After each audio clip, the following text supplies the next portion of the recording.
Hey guys, Gray here. I know it's been a while, but today I'm doing a video on an actual original All-American comic, or better known as the original series Alan Scott first made an appearance in. And for any of you that don't know who Alan Scott is, he's the Green Lantern. This comic was actually made in 1943 of January. It's number 46. It's right here at the top. Sorry about that light. But yeah, it originally costed 10 cents. It's roughly worth about a good 8,000 bucks now, or 10,000. I still got to get it graded. It's pretty in good condition. In case you're all wondering, comic books back then didn't have sleeves, so this is even better than it normally is. I know that sounds weird. Yeah, comic book sleeves didn't start till around the 70s to 60s ish, I would say, at the most. It might have been the late 70s or the early 70s. At least that's what I know from knowledge wise. It's pretty good condition, I would say, considering it survived all that time period and hasn't faded, hasn't done any of that. I'm gonna get it graded eventually. It even has the old DC publication logo back from the old days. But this whole comic is actually about, even though it looks a little weird, it's about Dickles, Alan Scott's driver and caddy, best friend, lover, and a few other things along the way. Yeah. Basically, Dubby, I can never get his name right, was Alan's best friend, and this was a murder mystery comic, actually, in Dickles Manor.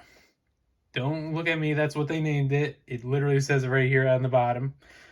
So one of his family members committed a murder in their home, and Alan was trying to solve that murder with Dobie, and even Dobie was a suspect because they were all gaining an inheritance from the owner of the manor, who was their family member.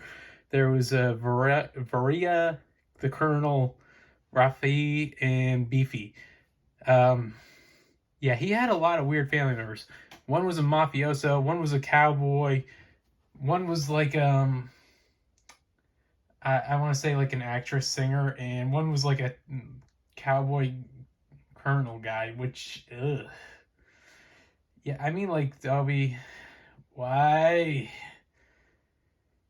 It seemed like they really went into it. There's some added comics into it and a few other things. Personally, I am not going to take it out of the sleeve, even though originally it didn't come with the sleeve, like I said. But the storylining is pretty accurate, I would say, to most of his original comics. And you gotta love all the color work and patterns on this thing. I bought it for like a pretty good sale deal wise, and when I get it graded, it'll be worth twice as it already is. So, yeah, thanks for the guy that sold it to me at Comic-Con. Totally worth it. I actually saved it for the last when I wanted to buy it, so in case there was anything else that I wanted to buy, but really this was the only thing I saw other than like me getting signs and signatures from people. But yeah, this was one of the few comics I love the most. Even like, if as you can see it, he's bulletproof. Alan Scott's ring makes him bulletproof even when he's punching someone.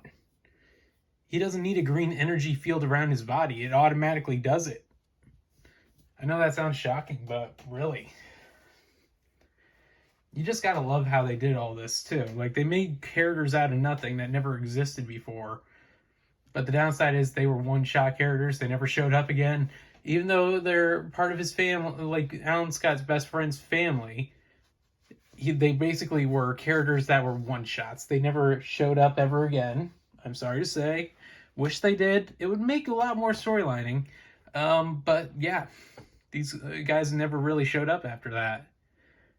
But I hope you guys liked the video and subscribe. That's the end of the video. I'm sorry to say. There's not really much to this one. Bye.